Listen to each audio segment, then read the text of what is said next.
இன்னும் ஒரு 4-5 நாள்ல தீபாவளி வரப்போகுது.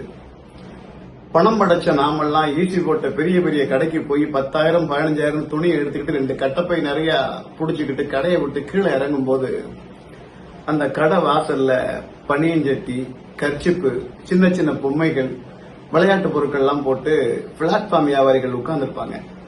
நம்ம இறங்கி வரது அப்படியே வெறிக்க பார்த்துக்கிட்டே இருப்பாங்க. நம்ம கிட்டயே ஏதாவது ஒரு பொருள் வாங்கிட மாட்டாங்களா, நம்மளும் புள்ளுக்குட்டியோட தீபாவளியை கொண்டாட மாட்டோமா அப்படின்ற ஒரு ஏக்கத்தோட பார்ப்பாங்க. அதனால பெரிய பெரிய கடையில போய் லட்சக்கணக்கில் ஆயிரக்கணக்கில் துணிகளை வாங்குற நீங்க அந்த பிளாட்ஃபார்ம் வியாபாரிட்ட ஒரு 200 ரூபாய்க்கு வியாபாரம் பண்ணுங்க. அதுல ஒன்னும் அவங்க பெருசா சம்பாதிச்சிட போறது இல்ல. நம்ம அந்த கடைக்கு போயிட்டு வரும்போது அவங்க கிட்ட ஏதாவது சின்ன பொருளை வாங்கிட மாட்டோமா அப்படின்ற ஒரு ஏக்கத்தோட தான் அவங்க உட்கார்ந்துருக்காங்க. அவங்க கிட்ட வாங்குற பொருளுக்கு ஜிஎஸ்டி கிடையாது, அவங்க பொருளை போட்டு கொடுக்கற கவருக்கு பைசா கிடையாது. ஒரு பொருளை வாங்கிட்டு நம்மளை அனுப்பும் போது பத்திரமா போங்க, குழந்தைங்களை கையில பிடிச்சுக்கோங்க அப்படின்ற அன்பு அவங்க கிட்ட இருக்கும். ஆனா நீ 15,000 ரூபாய்க்கு பில் போட்ட அந்த கடையில உன்னை மதிக்கவே மாட்டான். தூக்கி செவட்டி கிடாசுவான். பணத்தை வாங்கி அப்படியே உள்ள குப்பை மாதிரி அள்ளி போடுவான். ஆனா அந்த 100 ரூபாயை அவங்க தெய்வமா கண்ணில் ஒத்திக்கிட்டு அவ்வளவு மகிழ்ச்சியோட நம்மளை அனுப்புவாங்க. அதனால அவங்களும் நம்மளை நம்பிதான் உட்கார்ந்துருக்காங்க. அவங்களுக்கும் குடும்பம் குட்டிகள் இருக்கு.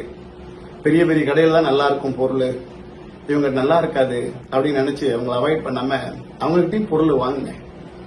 நான் இன்னைக்கு என் குடும்பத்தோட போயிட்டு பல கடைகள்ல ஒரு 20,000 ரூபாய்க்கு பில்லு போட்டு இறங்கும் போது ஒரு வயசான தாத்தா ஒருத்தர் பனியஞ்சட்டி, கர்ச்சிப்பு, சட்டை இந்த மாதிரிலாம் வித்துக்கிட்டு இருந்தாரு.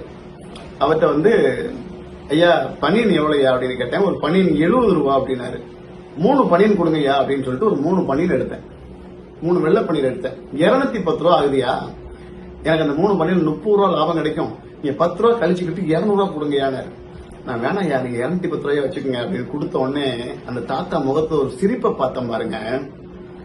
1 லட்சம் ரூபாய் கொடுத்து ஒருத்தனை சிரின்னு சொன்னா கூட அப்படி ஒரு சிரிப்பை சிரிக்க மாட்டாங்க. அவ்வளவு ஒரு சந்தோஷம்.